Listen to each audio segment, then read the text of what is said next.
Hi there, Dave here with the second video about our first version of the flight logging application. And so here we're going to build the basic structure and get things going. So let's go ahead and take a look at this guy. Let's actually start over on the design side. And let's start with something we know we can do. And we know that's always first in the code, which is our constants. So these are going to be global constants. And so we've got one here for the heading. We've got another one here for the suggestion to the input, to the user for what the input should be. And then we've got another one for the site report here for this heading and the column headings too. So we've got four constants that we can define. And after we do that, we're going to have to sit down and think about how this application is going to work. And so I know that I've got 5 flying sites right now, and I know that in the future I could have more, and that's probably going to be required. So making variables for each one of the potential flying sites and keeping track of all these different names of different things is going to be very, very difficult, especially when I have to keep adding them all the time. And so I have to come up with some kind of a generalized way of dealing with this problem. And so I know that one generalized tool that I have that I know about is an array. It's called a list in Python. And I could put all of the valid names for my sites into an array. And if I did that, and if I did the other 4, I'd have something that looks pretty much like this. So here's there are my 4 constants from the easy ones, the gimmes, and here is my array, also a constant, of my 5 flying sites. So there's Sully and Cape Lookout and Bingen and Oceanside and Cliffside. And they all have 3-character uppercase acronyms. And there they are. And so how am I going to keep track of what I need to keep track of for these different sites? So what I've decided to do is to make 2 more arrays. I'm going to make an array called tote count, which is going to be 5 ints, and another array called tote distance, which is going to be another 5 ints. And hopefully, since they're put right next to each other, one right after the other, in fact, we'll see in the next project we're going to have to move these guys here. But for right now, look, the 0th one in this, I could keep track of its count right here and its total distance right here. And if I got Oceanside, which is right here, then I could use this one right here, that position in the array to keep track of the count for Oceanside, and that place in that array to keep track of the total distance for Oceanside. And so I could just go stick with it. Don't worry about how to do it. We're going to talk about how to do that. The idea is that we have to come up with some scheme of how we're going to hold the data that we need to hold. So we have the name, and we have the total count, and we have the total distance that we need to keep track of for each one of these sites. And so this is a pretty simple way to do this. And then we're going to learn how to do it, how to add things into that array, that count, and how to add things into that distance array. And things will be cool.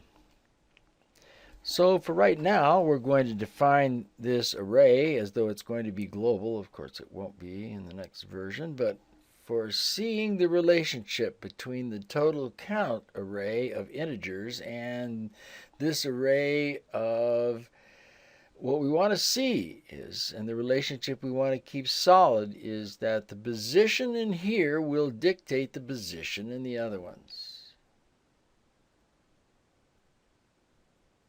Okay? So, we put them out there. We build it. Now we design the code. So, since we don't really know exactly, so we know that a good design is begin, middle, and end. So we just build begin, middle, and end. And we'll change things as we need to and maybe rename things. But that's going to be how we're going to design the code.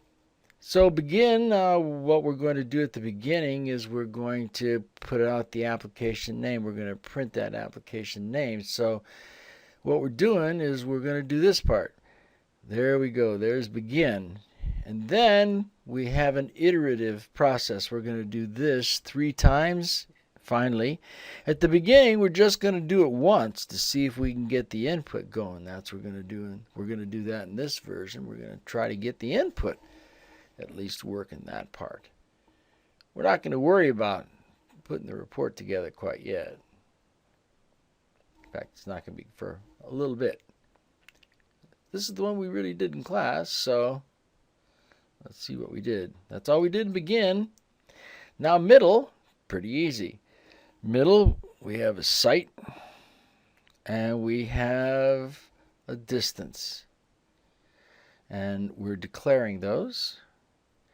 And then we're going to go ahead and set site and distance. They're going to be returned from get flight data. So get flight data is going to be our input guy.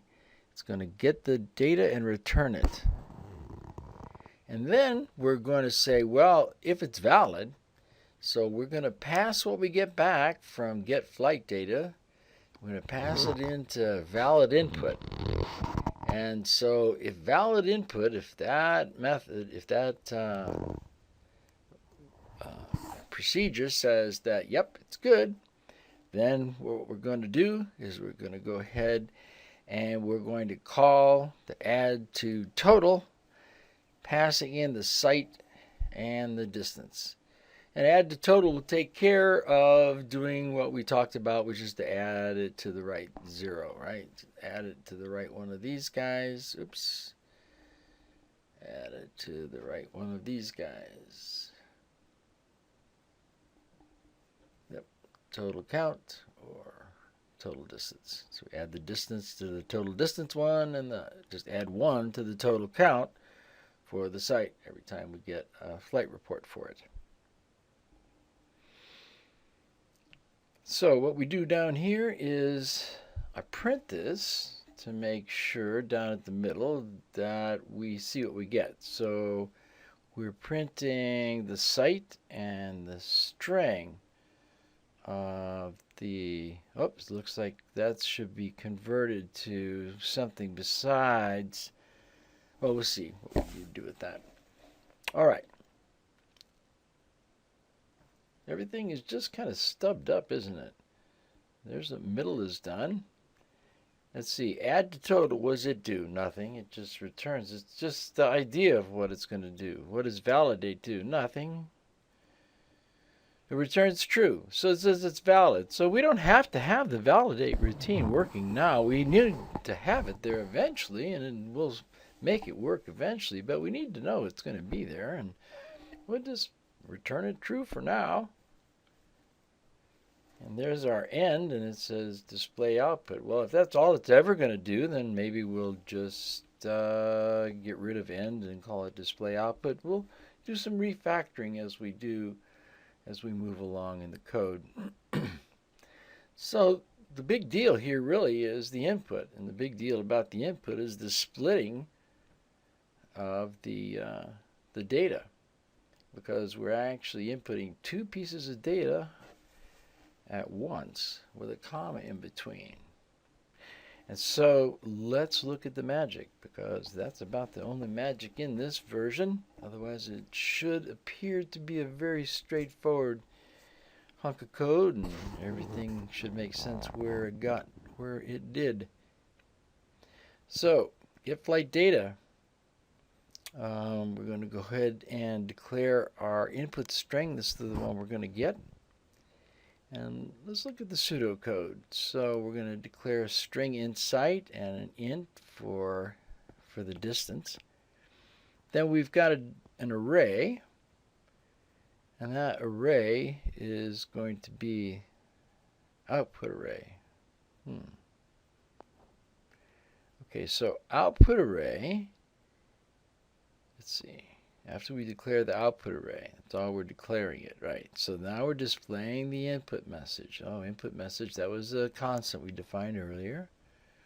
Then we're going to input data, and then we're going to set insight equal to input data sub 1, indicating that input data is in fact an array. So we're inputting an input data, and sure enough, if we look at input data, it says it's a string, and it should say that it's an array with a string in it.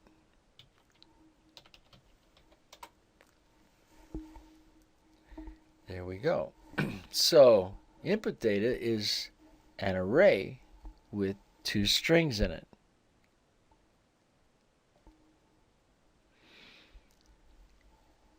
The way that we do that is right down here.